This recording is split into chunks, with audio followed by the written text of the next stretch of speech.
Good morning, everyone. Good morning, sir. Please rise. I will please lead the prayer. Yes, sir. Let's pray. Our most gracious God, and Heavenly Father, Lord, thank you for this wonderful morning. Thank you for the opportunity to learn more about mathematics, and you bless us with wisdom, knowledge, and help us to understand the lesson. And we also pray for protection for today. So I ask in that because Amen. So good morning, class, again. Good morning, sir. So you can sit down. Yes, sir.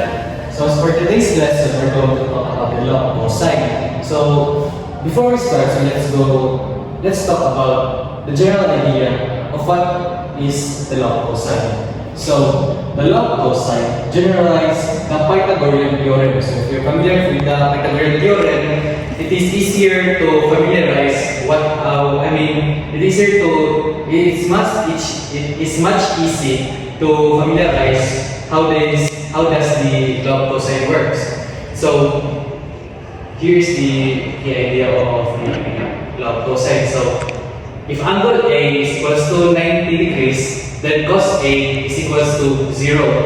And a to the power of 2 is equals to b to the power of 2 plus c to the power of 2. If you have noticed, it is very similar to the Pythagorean theorem. So it basically the law of cosine is the parallel formula from which is known the Pythagorean theorem. So when do we use the Pythagorean theorem? So when you know two sides and the included angles. So basically it means if like angle side A, side B, or side C, as long as none sila tolo, we can consider using the law of cosines. Aside from that, if we have one angle and we have two sides, we can also use the law of cosine. So as long as nalagin sila kani-kani, at least dua ka side or isa ka angle, we can use the law of cosine. Or if naalagin sila tolo, we can still use the law of cosine. So that is how we use the law of cosine. So to proceed, here is the entire formula of the law of cosine. So we have a to the power of 2 is equals to b2 plus c2 minus 2bc cos A.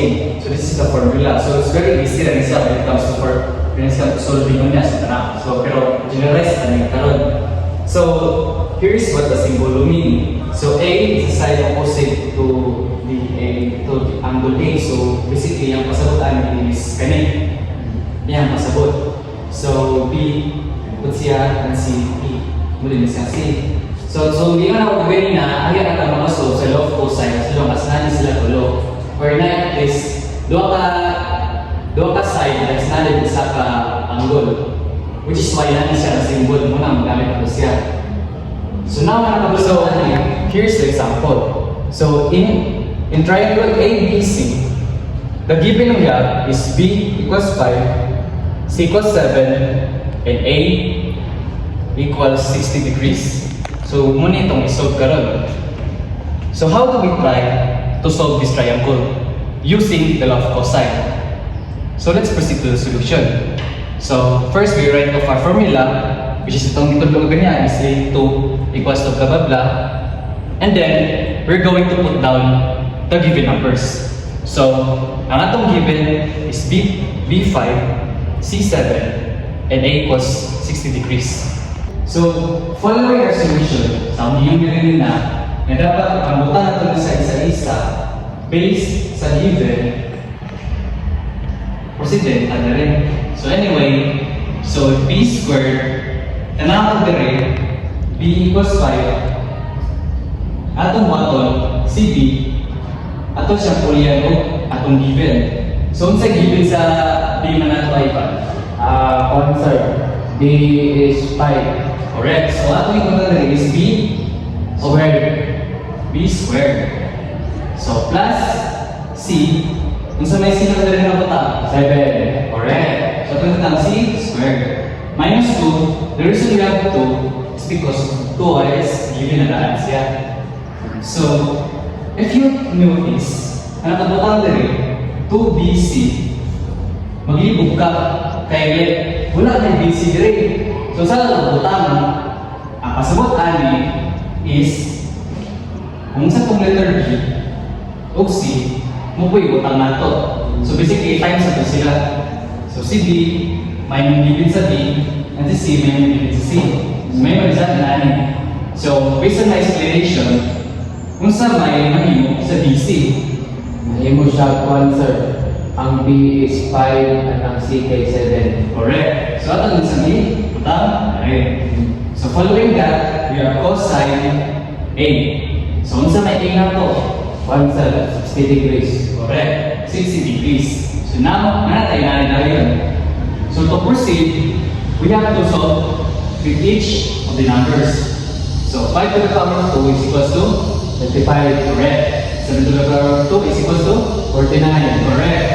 Now, when it comes to this, we have to solve 2 and C kung si BC, this is a second. Because, ang may tapos dyan, ikaw siya nag-diretso, malay na yung answer. I mean, passage mo na yung answer. So, isa-isama sa nato sila. So, 2 times 5 times 7, or I mean, 5 times 7 is equals to 45. correct. Times 2, 70. 45? 35. Ay, 35. 35. So, 35 times 2 is equal to 70. Hence, 70 na yun. So, kani si cosine, utang na natin sa trade. However, kani si cosine 60, pwede na pala ito siya i-diretsyo. So, sa cosine, i-convert na natin siya into degree to cosine sa itong calculator. So, yun ang way, grab itong tarawang calculator na ito.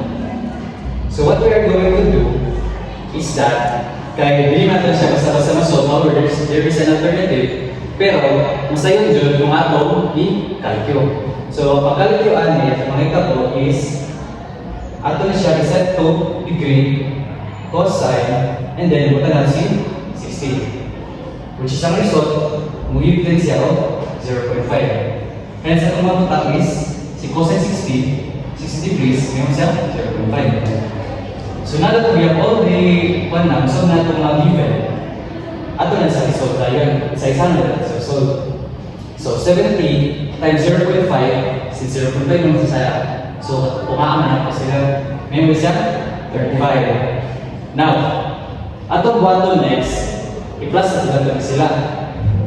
So extended from the right na, so 35 plus 49 is equals to 74. 74, correct. 74 minus 35 is equals to 39. correct, 39. So, since solve naman natin siya mga given, and nanatay number na 39, kuha natin siya square root. So, square root of 39 is equals to 6.34. This is dahil ano niya pag-solve sa laws of cosines.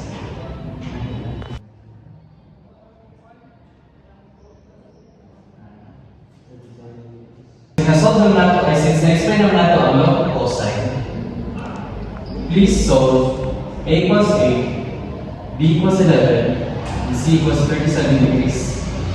So, write it on your papers. Bago man, i-explain na yun ang nakuha niyo. So, time's up. So, Ivan, please show your answer.